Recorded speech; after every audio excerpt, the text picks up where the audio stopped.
Selective అనే దానికి దాని నుంచి మీరు అబ్జెక్ట్ చేస్తున్నారు, మీరు అంగీకరించట్లా. ఒక వీడియో చూపిస్తాను. సలకం చెరువుకు సంబంధించిన 2012 ఏంటి, 2024 ఏంటి, ఏంటి మీకు ఇక్కడ 2012-24 మధ్యలో అక్కడ ఒక పెద్ద కాలేజీ వచ్చేసింది. అవును, అది ఎంఐఎంకి సంబంధించిన కొంతమంది వ్యక్తులకు సంబంధించిన కాలేజీ.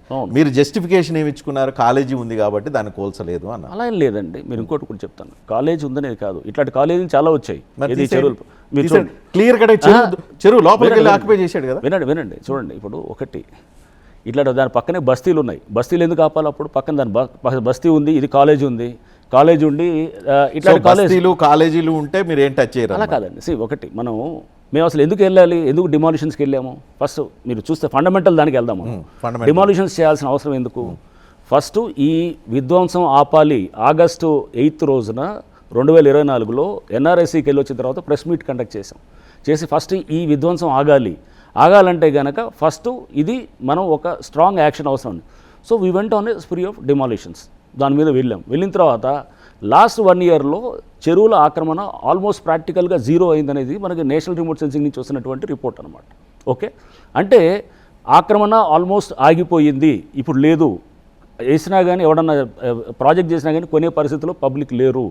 సో పబ్లిక్కి పూర్తి అవగాహన వచ్చింది. సో ఇక్కడ దీంట్లో కూడా మీరు చూస్తే కనుక ఇట్లాంటి ఈ కాలేజెస్ చాలా వచ్చాయి. పాయింట్ ఏంటంటే బఫర్ జోన్లో ఉన్న ఎన్ కన్వెన్షన్ కూల్చారు.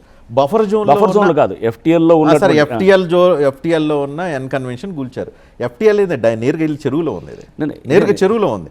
దీనికి మాత్రం మీరు థీరీ తయారు చేస్తారు, ఫండమెంటల్ థీరీ తయారు చేస్తారు. ఇదే మీరు అంటే న్యాయం ఏంటి రంగనాథ్ గారు? మీరు న్యాయం అనేది నాగార్జునకు ఒక రకంగా, లేకపోతే ఎంఐఎం పార్టీకి సంబంధించిన వ్యక్తులకు ఒక రకంగా, రజనీకాంత్కి ఒక రకంగా, అక్కడ ఉండే పేదవాడు ఎవడైతే గుడిసేసుకొని ఉంటున్నాడు వాడికి ఒక రకంగా ఉంటుందా? లేదు, ఇదే ఎంఐఎం పార్టీకి సంబంధించినటువంటిది. నేను దీని గురించి మీరు అంటున్నారు కదా, కన్వీనియంట్ కాదండి. ఎంఐఎం పార్టీ దానికి ఇది అంటున్నప్పుడు బొమ్మరుకు దోల ఇందా మీరు చూపించిన చెరువుల్లో మొత్తం తీసిన మ్యాక్సిమం స్ట్రక్చర్స్ కూడా ఎంఐఎం పార్టీకి సంబంధించిందే. అక్కడ తీసినవన్నీ కూడా అక్కడ స్థానికంగా ఉన్నటువంటి అప్పుడు బహదూర్పుర ఎమ్మెల్యేని కూడా పికప్ చేసి జస్టిఫికేషన్ కాదు. అంటే నేను అనేది జస్టిఫికేషన్ అనేది మీరు సెలెక్టెడ్ గా ఎంఐఎం పార్టీలో చిన్నోళ్ళని కొట్టి పెద్దోళ్ళని కాపాడుతున్నారా? అసదుద్దీన్ అక్బరుద్దీన్ కాపాడతారా? ఎంఐఎంలో ఉన్న చిన్న కార్పొరేటర్లో లేకపోతే గల్లీ లీడర్ని మాత్రం వాడి ఇల్లు కొడతారా? మీరు అలా కాదండి. ఆ చెరువు ఏదైతే బమ్రుగ్దాలా అనే చెరువులో అది ఎవరంటున్నారో అది ఆ చెరువు మొత్తం కూడా దాంట్లో బమ్రుగ్దాలా చెరువులో ఉన్నది ఎంఐఎం వాళ్ళకి సంబంధించిన స్ట్రక్చర్సే తీసాం.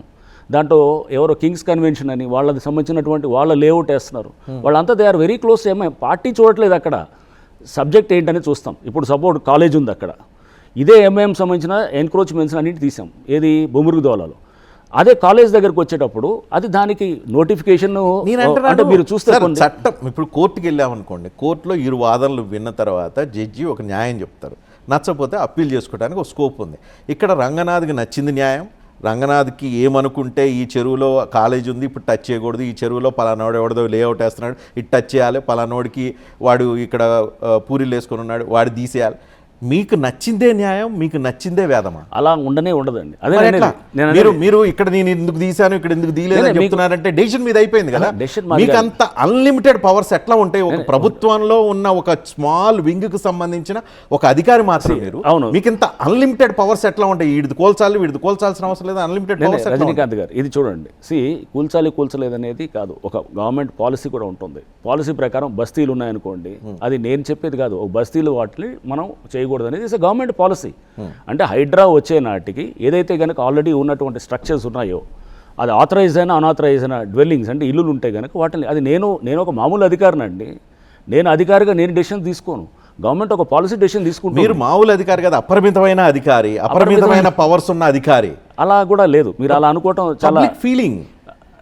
రంగనాథ్ బుల్డోజర్ వచ్చిందంటే హైడ్రా వస్తుంది, హైడ్రా వచ్చిందంటే వెనకాల రంగనాథ్ వచ్చాడు అని అంటే ఒక 10 ఇళ్ళు 50 ఇళ్ళు 100 ఇళ్ళు కొట్టేస్తాడు అనే ఇంప్రెషన్ ఉంది పబ్లిక్ లో ఉన్న ఇంప్రెషన్. అదే నేను 10 ఇళ్ళు 50 ఇళ్ళు ఎక్కడ కూడా మీకు చెప్పాం, మొత్తం కలిపి మీరు చేసిన డిమాలిషన్ అన్ని కలిపి మీకు చెప్పాం కదా. 200 మ్యాక్సిమం 200 150 లోపలే ఉంటుందండి. అది కూడా చెప్తున్నాం. 300 కూడా ఉండదు, 150 ఇల్లులు కూడా ఉండవు. అంటే ఇల్లులు కూడా ఏంటి, టెంపరీ స్ట్రక్చర్స్. ఇల్లులు అంటే ఇల్లులు కాదు, టెంపరీ స్ట్రక్చర్స్ ఉంటాయి. మీకు ఒక్కసారి పేదల ఆక్రందన ఒకసారి వినిపిస్తారు, మీరు చూసారో లేదో చూసుంటారు, కానీ ఇప్పుడు మీరు చెప్పండి.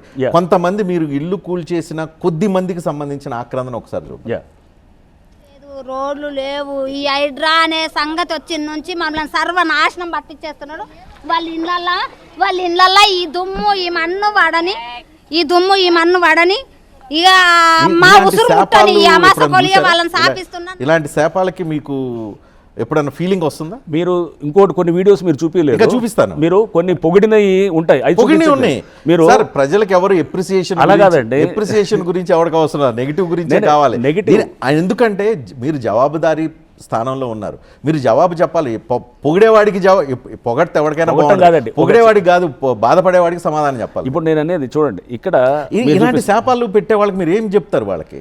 ఒకటండి, మీరు ఒక పాజిటివ్ ఒక కన్స్ట్రక్టివ్ సైడ్ ఒకటి తీసుకెళ్తున్నప్పుడు నేను అదే చెప్పాను. రోడ్డు వైడనింగ్ చేసేటప్పుడు ఆ రోడ్లు కూలగొట్టి ఆ రోడ్లు వైడనింగ్ చేసేటప్పుడు కొన్ని షాపులు తీయాల్సి వస్తుంది, లేదా కొన్ని ఏదైనా స్ట్రక్చర్స్ తీయాల్సి వస్తుంది. ఇంతకన్నా ఎక్కువ తిడతారు అప్పుడు. అది ఇది ఒకటేనా? నేనే ఎగ్జాక్ట్లీ ఒకటేనా? తప్పకుండా తిట్టేవాళ్ళు ఇంతకన్నా ఎక్కువగా తిట్టేవాళ్ళు ఉన్నారు. నేను చెప్తున్నా కదా, నేను ఫస్ట్ పోస్టింగ్ కొత్తగూడెంలో డిఎస్పీగా 2000 సంవత్సరంలో చేరినప్పుడు రోడ్డు వైడనింగ్ చేసేటప్పుడు అక్కడ చాలామంది అక్కడ రోడ్డు వైడింగ్ చేసినప్పుడు చాలామంది తీసుకుపోయి ఎన్నో ఇంతకన్నా ఎక్కువ శాపనార్థాలు పెట్టారు. ఒకసారి అదే రోడ్డు బాధలు ఉన్నాయి. ఒక నిమిషం, అంటే నేను అనేది అదే రోడ్డు ఇప్పుడు తర్వాత ఒక మెయిన్ రోడ్డు తయారై అక్కడ ఈ ఖమ్మం నుంచి మనం భద్రాచలం వెళ్ళేటప్పుడు main road Kothagudem main road చాలా విశాలంగా ఉంటుందన్నమాట. అంటే మనం ఇలా శాపనార్థాలు పెట్టని అయిపోదామా? అంటే ఇది చూపించి మనం ఎవరు తిట్టకూడదు, అంతా మనం తిట్టకుండా ప్రశాంతంగా మనం తీసుకెళ్దాం అనుకుంటే కనుక ముందుకు ఎప్పుడు వెళ్తాం? మనం దీనికి ఇది భయపడతామని చెప్పి ప్రతి వాళ్ళు గుడిసెలు ముందు పెడుతున్నారు. మీడియా ప్లే చేస్తుంది, పొలిటీషియన్స్ ప్లే చేస్తారు. ఇట్లాంటివి చేసినప్పుడు దీన్ని ముందు పెడతారు కాబట్టి ఎవడు ముందుకు రాడు, ఏ అధికారి ముందుకు రాడు, ఏ గవర్నమెంట్ ముందుకు రాదు.